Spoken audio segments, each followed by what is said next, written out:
And the UBC Thunderbirds take the opening point of this semifinal. Ball sent over by Victoria Behe now.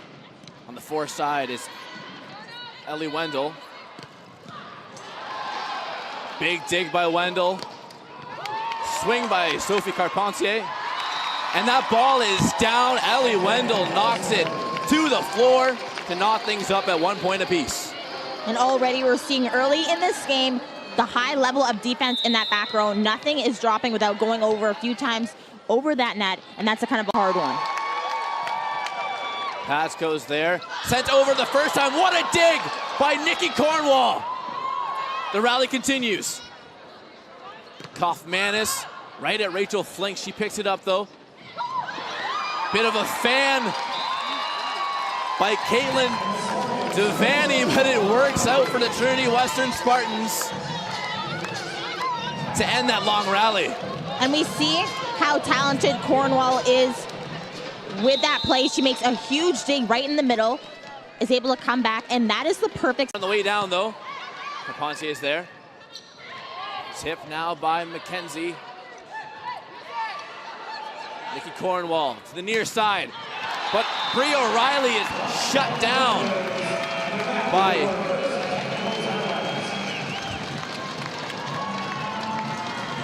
the UBC Thunderbirds, and that takes us to the technical timeout.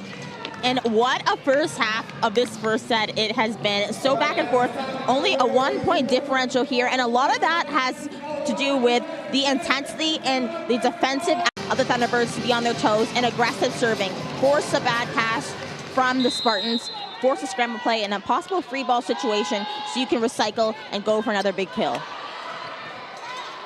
Great recovery there by Trinity Western's Wendell. Far side, huge swing by Julia Kaufmanis, but it is completely shut down by the Trinity Western Spartans.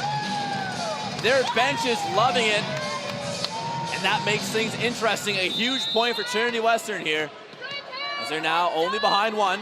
Sophie Carpentier on the face here of Doug Reimer, the head coach of the UBC Thunderbirds, as his squad gets the job done in transition.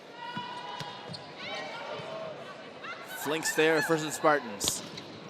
Carpentier gets that tight cut shot to go. Another big kill for Sophie Carpentier, and her side goes up 2 points. Ashton McKenzie with the serve. Hanley sends that one over. Wendell with the tip. Brisebois is there. Gentile sets up Danielle Brisebois. And for the second straight set, the UBC Thunderbirds take a 16-15 lead into the technical timeout. And Brisebois, such a phenomenal player in the front row, but also that back row, a big factor for the Thunderbirds. Now the first set, as you said, they led to the tech, and that proved to be successful, so they're looking to do that again now. And she gets those big points for the Thunderbirds. Packholm's there with a dig for the Thunderbirds. Tip now by Kaufmanis. Back row attack by Sophie Carpentier. And that is so valuable in women's volleyball, Tash. If you can set one of your players in the pipe consistently, like the Spartans have Carpentier, good things happen. It's a hard play to defend. You have your middle, especially when they're running the play properly in front. It's hard to track as a back row player on the defensive side of the other team. See some switches here by the UBC. Much intensity for a long time. Yesterday was some slower games. We talked about that earlier, but today everyone is hungry for the win, and they're showing it now. Furlane goes to the near side, and the rookie setter is getting things figured out in this second set. She goes to the experienced Brisebois on the near side, and she knocks it down. Thunderbirds go up 1. And we've seen that in earlier games, coaches making setting changes. It brings a different pace. It brings different types of sets that can be very effective, as we've seen so far here for the Thunderbirds on offense. Lee Center, Gentile over to Brisebois. It's somehow picked up by the Spartans back row. Packholm's there. big dig by Cornwall, but it's sent right back by Danielle Brisebois.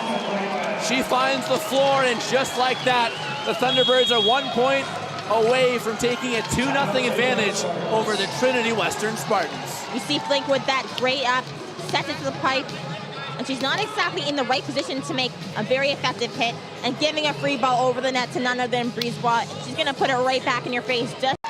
Once again, Tash, I spoke too soon. I thought a free ball opportunity was coming for a team, but the ensuing bump doesn't find the boundaries. That error by the Thunderbirds puts Trinity Western up 2-1 in this first set. McKenzie sends it over. Brisebois is there. Step around by Maggie Lee, just barely paints that line on the far side. Lee now with 6 kills in this match on 12 total attacks. And we've talked about Lee's. O'Reilly floats that one over top of the block. Hanley, but it's picked up by Cornwall. Far side, Wendell off the block. What a rally. Gentile to Taylor Brisebois, and that is simply too much for Rachel Flink to handle. What an exclamation point to end that rally. Offense buys tickets, but defense wins games. Newfield in the back for the Thunderbirds have done a phenomenal job in that back row. Or sorry. But she can't find it. All knotted up at 8 points. Third set action between the Trinity Western Spartans in white and the UBC Thunderbirds in blue. An all-Can West semifinal to kick things off on the championship side of the bracket today. Huge block there by Ashton McKenzie. Spartans go up 1 in this third set. Ellie Wendell, the second team. Lee. And Danielle Brisebois has the big swing to take us into the technical timeout. And for the third straight set, the UBC Thunderbirds have the lead at the Tech. And their